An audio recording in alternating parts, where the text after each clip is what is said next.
ಪ್ರಮಾಣ ಭಾಳ ಕಡಿಮೆ ಅದ ಅನ್ನೋದು ಈಗಾಗಲೇ ನಮಗೂ ನಿಮಗೆ ಗೊತ್ತಿದ್ದ ವಿಷಯ ಅದು. ಇಂಥ ಸಂದರ್ಭದಲ್ಲೇ ಕುಮಾರಸ್ವಾಮಿಗಳು ತಮ್ಮ ರಾಜಕೀಯ ಬೇಳೆ ಬೇಯಿಸುವ ಸಲುವಾಗಿಯೋ ಅಥವಾ ನಿಜವಾಗಿಯೂ ಅದರ ಡಿ ಕೆ ಶಿವಕುಮಾರ್ ಇದ್ದಾರೋ ಅನ್ನುವಂಥ ಒಂದು ಸಂಶಯವನ್ನು ರಾಜ್ಯದ ಜನರ ಮನಸ್ಸಿನಾಗ ಬಿದ್ದುಬಿಟ್ಟಿದ್ದಾರೆ. ಇವತ್ತು ಡಿ ಕೆ ಶಿವಕುಮಾರ್ ಅವರು ಎಷ್ಟೋ ಅಲ್ಲಗಳಿದ್ರು, ಅವ್ರ ಸಲುವಾಗಿ ಅವ್ರ ವಿರೋಧವಾಗಿ ವಿಶೇಷವಾಗಿ ಅವರ ವಿರೋಧಿಗಳು ಈ ಮಾತನ್ನು ಮಾತಾಡೋದು, ಸಿ ಡಿ ತಯಾರು ಮಾಡೋದು, ಇಡಿ ತಯಾರು ಮಾಡೋದು. ಈ ಹಿಂದೊಮ್ಮೆ ರಮೇಶ್ ಜಾರಕಿಹೊಳಿ ಅವ್ರ ಮೇಲೂ ಇಂಥ ಸಿ ಡಿ ತಯಾರು ಮಾಡಿ ಬಿಟ್ಟರು ಅನ್ನುವಂಥ ಆರೋಪ ಅವ್ರ ಮೇಲಿದೆ.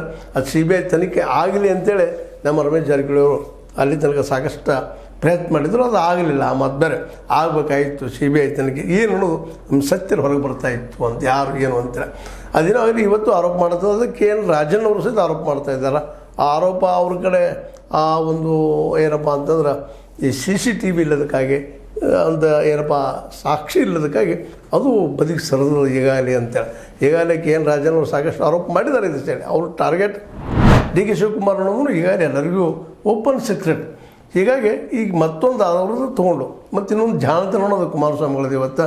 ಯಾಕಂದ್ರೆ ಬೆಂಗಳೂರು ದಕ್ಷಿಣ ಇಟ್ಟರೆ ಅಥವಾ ರಾಮನಗರ ಇದ್ದರೆ ಅದೇನು ಫರಕ್ ಆಗ್ತದೋ ಗೊತ್ತಿಲ್ಲ ನಮಗೆ. ಅವ್ರವ್ರು ಏನು ತಿಳ್ಕೊಂಡಿದ್ದಾರೆ, ದಕ್ಷಿಣ ಬೆಂಗಳೂರು ಇಟ್ಟರೆ ಒಂದು ನಂದು ಇಲ್ಲಿ ಅಹಂ ಬಂದದ. ರಾಮನಗರ HD ಕುಮಾರಸ್ವಾಮಿ ಇಟ್ಟಿದ್ದಾರೆ, ಅದು ನಂದು, ಅದೇ ಉಳಿಲೈತೆ ಅವ್ರದ್ದು.